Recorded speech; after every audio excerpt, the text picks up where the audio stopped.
Got it on? That's on.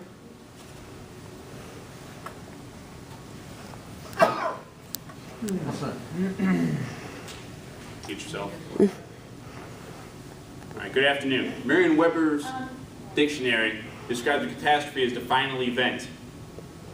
Okay, the final act of a dramatic event. Now, floods, hurricanes, droughts, even man-made disasters and catastrophes have been happening across the United States for a long time. Okay, now, unless you're properly prepared and equipped to handle such a catastrophe, you're putting your family, your life, and your friends' lives in a lot of danger. Now, proper planning, as I said, is essential. And now today I'm going to explain to you the important aspects of being prepared for a catastrophe, whatever it may be, even zombie apocalypse. Now, according to the FEMA website, the United States has approximately 40 disasters, catastrophes, declared every single year. Now, the problem is, federal government has something called continuity of government, something that'll take care of them, something to make sure that they go ahead and they're going to be okay. We don't have that, the average citizen.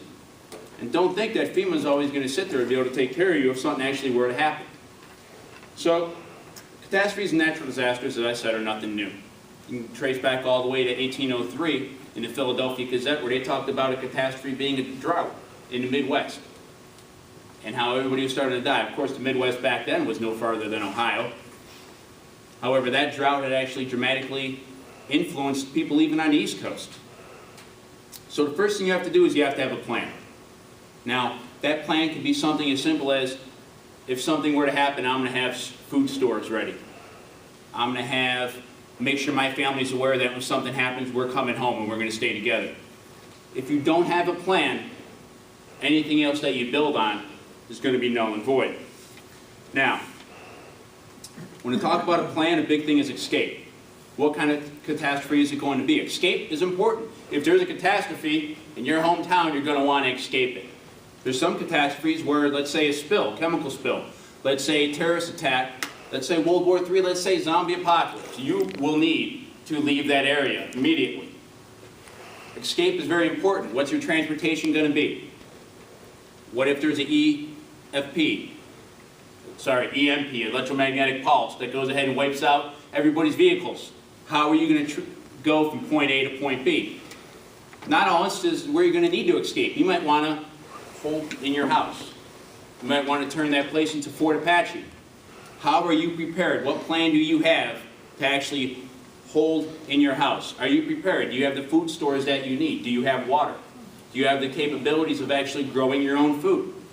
Do you have the capabilities of harnessing what water is around you? These are all important aspects that you have to look at when you're preparing you and your family for a catastrophe. Now, look at what's readily available in the area that you're at. Big thing is you're going to have to protect yourself. Now,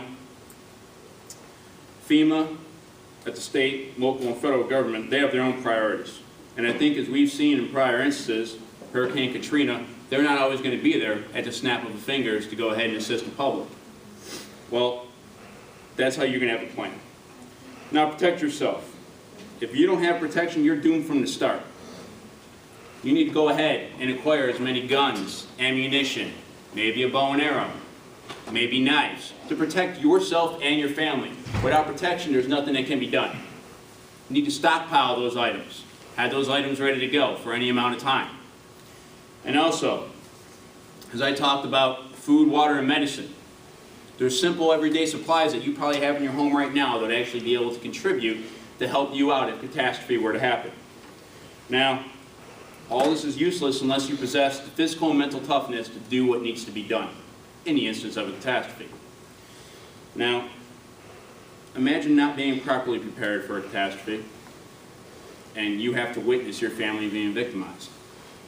You have to be victimized. Your neighbors have to be victimized. How is that going to make you feel witnessing this happening right in front of you? You're going to wish that you had been prepared, but by then it's too late. So, in order to stop this deliberately from happening, imagine your debit card not working, imagine your vehicle not running, you need to go ahead and become prepared. Well, what we're going to talk about is your possessions and what you have that's readily available and what you might have to acquire. Are you in the mental mindset right now that if your family needs something, that you're going to have to take another human life to go ahead and get what you need to supply for your family.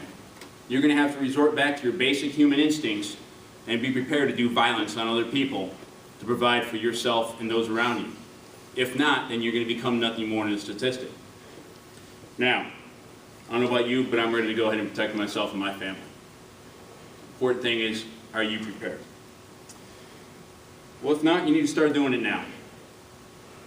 Today, after this, you need to get out there, purchase as many guns, ammunition, and food stores as you can. Save it. Put it in a safe room in your basement. You might never need it. And if you don't, well, you're lucky. Because if you do and you don't have it, I think we talked about what will happen.